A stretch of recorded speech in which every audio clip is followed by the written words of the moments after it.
Sa iba pang balita, balita ko naman mula sa Manila North Cemetery. Humahabol na po ang ilan nating kababayan sa paglilinis at pagpipintura po ng puntod ng kanilang mga mahal sa buhay. Oo, Maring Connie, no? Dahil paalala po, hanggang bukas na lang po pwede gawin yan. May balita live si Mariz Umali. Mariz? Magandang umaga, Connie, Oscar. Gaya nga ng binanggit nyo, no, hanggang bukas na lang ang ibinigay ng pamunuan ng Manila North Cemetery para linisin natin mga kababayan yung mga puntod ng mga yumao nilang mahal sa buhay kahit na meron pang isang linggo bago mag-undas. At kaya nga dito sa kahabaan o sa hilerang ito ng mga puntod, makikita natin, inabutan natin ang ilan nating mga kababayan no, na nagpipintura na ng puntod ng kanilang mga yumaong mahal sa buhay.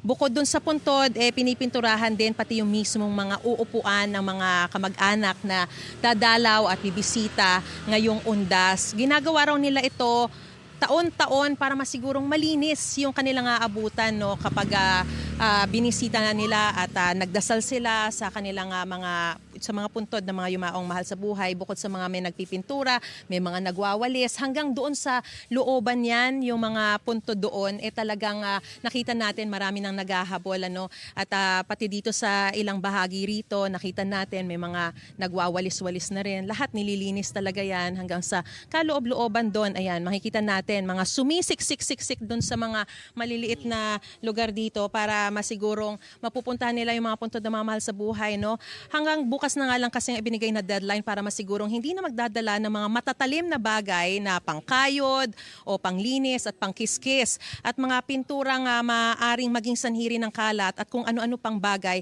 pag malapit na ang inaasahang pagdagsa muli ng mga kababayan natin dito sa pinakamalaking sementeryo sa Metro Manila at isa sa pinakamalaki sa buong bansa.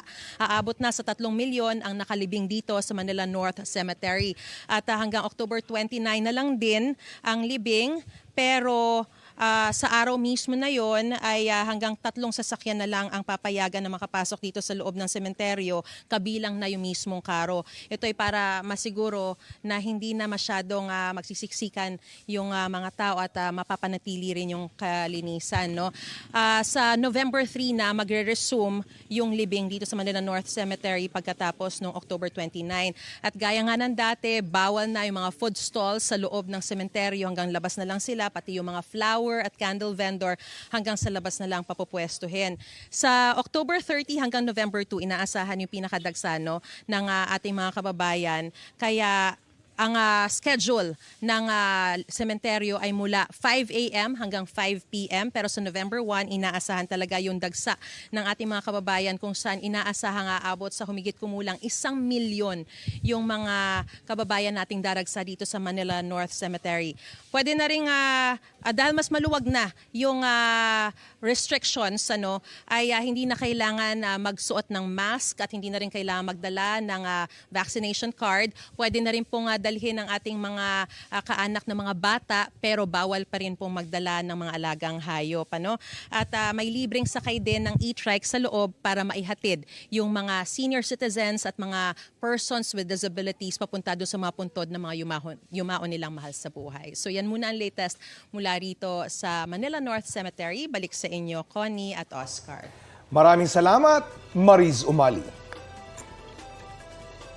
Balita ko, may tututukan kayo tuwing 10:30 a.m. sa GTV. Alamin ang mahahalagang balita at impormasyong dapat niyong malaman sa Balita Ko tuwing Lunes hanggang Biyernes. Mag-subscribe din sa GMA Integrated News sa YouTube.